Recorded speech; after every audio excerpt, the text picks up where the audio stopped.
I get up in the morning and I don't sleep that well. I dream great, I just don't sleep that well. And the first thing I do is wish that I'd never heard of alcohol. And the second thing is wrap up whatever sexual fantasy I woke up with. And then I face the day. I go to bed assuming that at any time I might cast off this mortal coil, so I'm always happy and surprised to be alive when I wake up. I don't read the paper because it's just too horrible. I don't need to see fear and pain and death and disaster every morning. I mean, it just makes me unhappy. And if I have a plan, it's to be happy. That and to be lazy, and I'd like to be tipsy. And I would love it if my body would stop sending me false signals. But that's the life of a hypochondriac. Your body is always saying to your brain, look at us, we're in serious trouble here. And your brain says, ooh, you're right, I better panic. And you start hyperventilating, and the next thing you know, nothing happens. Well, except for the chest pains from the hyperventilating, of course, and what with the fire and the screaming and the explosions and the person.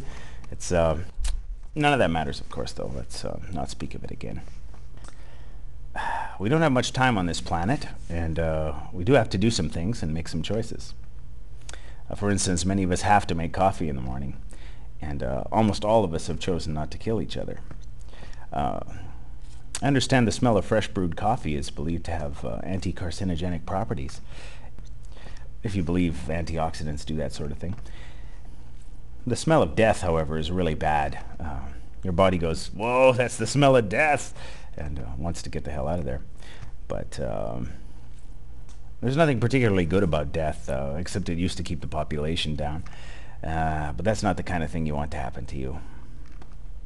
Still, in spite of making the world more livable, I've got nothing against environmentalism. I like trees. Hell, my last name is Woods sometimes. I've always been poor, so I'm always shocked by how wasteful people can be. Anyway, here's a couple of enviro thoughts. Gold. Gold is apparently bad because to produce it they have to dump a bunch of cyanide in the water. I don't know, it's a ritual or something that they do, but fortunately I'm too poor to own any, but because I do like gold.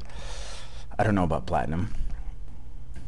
Scotch requires the destruction of peat moss, but I only like the single malts that aren't too peaty tasting anyway, so I think I'm probably okay there. But beer is lovely and healthy even, if you make it yourself. When you see middle-aged men on shoddy old girls' bicycles, don't think to yourself that they're bums who've lost their financial or legal ability to drive necessarily. Applaud them. Say to yourself, wow, how cool, how environmental-tastic. Think positively about that sort of thing, please.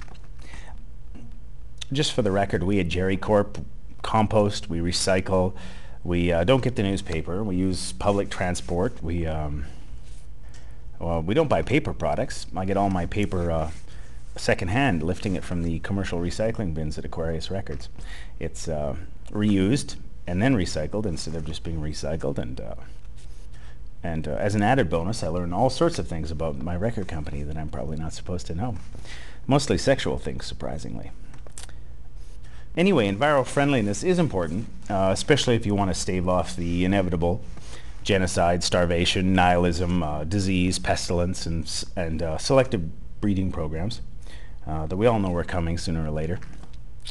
Have yourself a great day.